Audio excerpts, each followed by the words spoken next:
This is a short bite episode of Homeschool Together.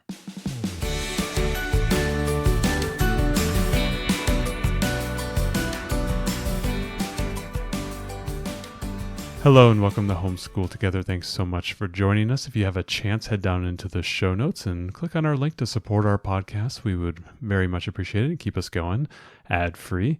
Specifically, today we are talking about a new game that we played with our friends. We actually don't own this one. It's a rare one that we actually don't own. Yeah, but we really loved it. We loved it. Actually, we're right near Chinese New Year. Yeah, I think so. When this episode's going to air. So I think this is actually pretty good timing for this. It's called Lanterns, the Harvest Festival. Right. It's from Renegade Games. And I think we're going to be buying this one because we really like this one. It was really good. Yeah. If I see it on sale, I'll be getting it. Yeah. It's 2 to 4 players, 30 minutes. It says ages 8+, which I think is about right. I think it's probably a good. I think our younger daughter could play it, but I just don't know if she would fully understand what she's doing. I think that 8's probably the minimum. There's no reading, no math, but it's a more complex set collection type of game. Right. So it's a tile placement and set collection. So it's basically trying to make the best floating lantern display for the palace. Yeah. And so you have these Chinese lanterns, and it's really neat. The tiles have different color lanterns on all four sides of the tile. So they're all different. And when you place the tile down, the players at the table are actually sitting across from this direction, right? So you really need to sit at a table where you have four people sitting directly across from each other. 2 by 2, and we were sitting across from each other. And so we played the game, in essence, diagonally. So when you place a tile, you're putting a tile corner to corner, sort of cardinal directions, north, south, east, west. We did it that way just because of the size of our table, but it's meant to be that you would play at a table where everyone is sitting on one side of the table. Yeah. This it doesn't work very well with 2 players. It's better with 3 to 4, so you know. Because when you place the tile, the orientation of the tea lights, or the lanterns, determines the color of the resource or the set that would be rewarded to that person. Right. So let's imagine that I put down a tile, and the tile has blue lanterns that are my direction, and white lanterns that are Matt's, and reds that are our other friends. I'm going to get a blue card, Matt's going to get a white card, and our friend's going to get a red card. Yeah. Because that is the lanterns. When I put that tile down, the lanterns are pointing towards those people, and that's the resource card that they're going to get. Now, additionally, if I have made a color match with the tile that I placed it against, even if it's not pointing in my direction, I will get that color as well because I made a match. Yep. Some tiles have a floating platform in the center of them that has a design on it. If I have made a color match with one of those tiles, I'll get an extra resource. So you get double. You could get double. You'll get double of the match plus the one that is pointed at you. Right.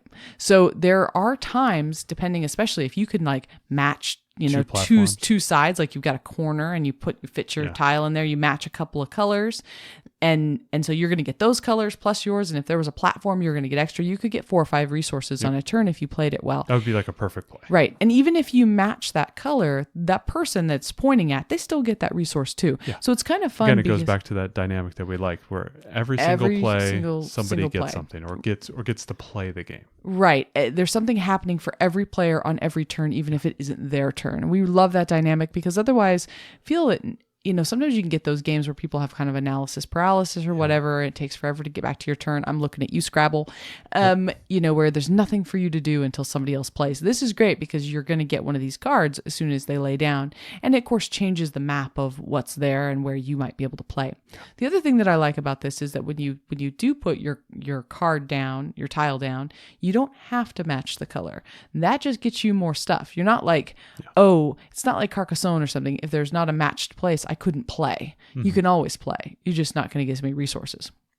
Now, the reason that you want to get these resources is the resources come in 7 different colors, and you're going to be collecting sets of these, and you're going to turn them in to make a dedication, which is to get a victory point tile. Yep. And so there's 3 different types of victory point tiles. One is relying on having one card of every color. Of every color, kind of like a rainbow, right? Right. And one is relying on having 2 pairs. No, three pairs. 3 pairs. And then 4 of a kind. And 4 of a kind. Okay, yeah. So there's 3 different tiles, and those are the 3 criteria. And what's cool is each one of those victory point tiles that you're trying to, exchange your sets in for has a victory point, but they're stacked on top of each other. So as somebody is pulling from the top of the stack, the value of the victory points goes down. So it incentivizes you. If you have photosynthesis, this is the same way it Very works in photosynthesis. Similar thing, and you are trying to score those tiles early, because the lower it gets, the fewer points you're going to receive. Yeah, exactly. So the game just works that way. Yep. And there's also not enough resources for everyone to have like a ton of cards. So you can have quite a few cards, but they run out. Yeah. And so sometimes, like for example, all the blue tiles, all the blue cards may be doled out to everybody because they're holding them for the 4 of the kind, or the 2 pair, or they're trying for the all 7 colors. And all of a sudden, when you place a tile and you have blue pointed at you, well, there's no blues on the deck. You have get to wait. Nothing. Yeah, you get nothing, or somebody could pay in and cash in their cards for one of the tokens. Those go back into the pile. So it's not a randomized selection. So it's very deterministic on what you're getting, and then if those piles run out, you get nothing.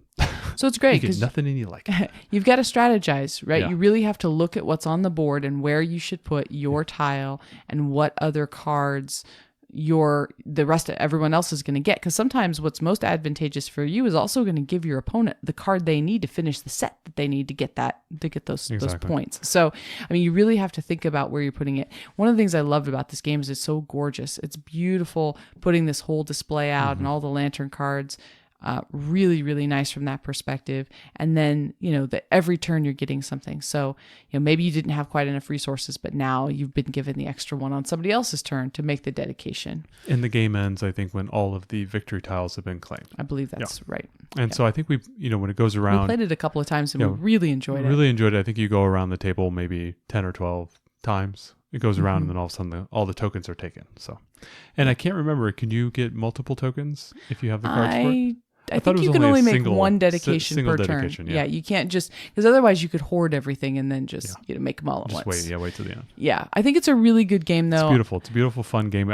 I didn't know what to think about when they pulled it out, and when they were explaining it, I was like, I don't know really about this. But man, you get that first or second round through the game, you're like, this is a beautifully crafted, very simple, fun, but has a lot of complexity into it. And what's cool about it is I don't believe you know the tiles that you're selecting. That's a blind selection, if I'm right. You don't know the tiles that you're selecting. So when you're selecting, and I believe you have a couple to choose from. Yeah, you have, I think, 3 maybe tiles, 3 or 4 to choose from. You can choose to, and then you draw back up. Right. And so you're not sure what tiles you're going to get, and you're constantly looking at kind of what's my most advantageous tile play. I think, what I like about games like this, I love that they're really simple to play, but there can be a lot of strategy. Yeah. And what I like about this is that it's a low barrier to entry to play with a grandparent or even a child. They may not be the world's best strategist, but they can totally play this game and probably have fun doing it. But if you really want to nerd out and really think about what you're going to do and put a lot of strategy into it, you could. So I like games that have that kind of depth. There's some strategy games that are so difficult, the rules are so complex, and you have to strategize every moment. And that for me takes some of the joy out of it. A game like this, I can enjoy the fact that I'm just going to play it and have fun at it, and you're going to sit and really strategize in your brain while everyone else is playing, and we can both play. I think I was playing really well, and then you came out and just beat me. Yeah, I think I won the game. And of all the people playing, I was the one strategizing the least. I tend to play games where I want to think about them, but I don't want to think so hard that I slow down the game. I really just want to have fun with it, keep the game going and keep it lively. And I think I won this game, and I wasn't the one thinking the deepest. Yeah, right. So I think games like this can kind of like level that playing field a little bit, because they're not hard to play, and there's enough randomness of what's going to come up, and some people get some really advantageous turns. So I think it's a really good one. So this is Lanterns, the Harvest Festival from Renegade Games. Go ahead and check it out. Thanks so much for joining us today and making us a part of your homeschool journey. Please engage with us on social media. Join our Homeschool Together podcast group on Facebook, and find us at Homeschool Together Podcast on Instagram.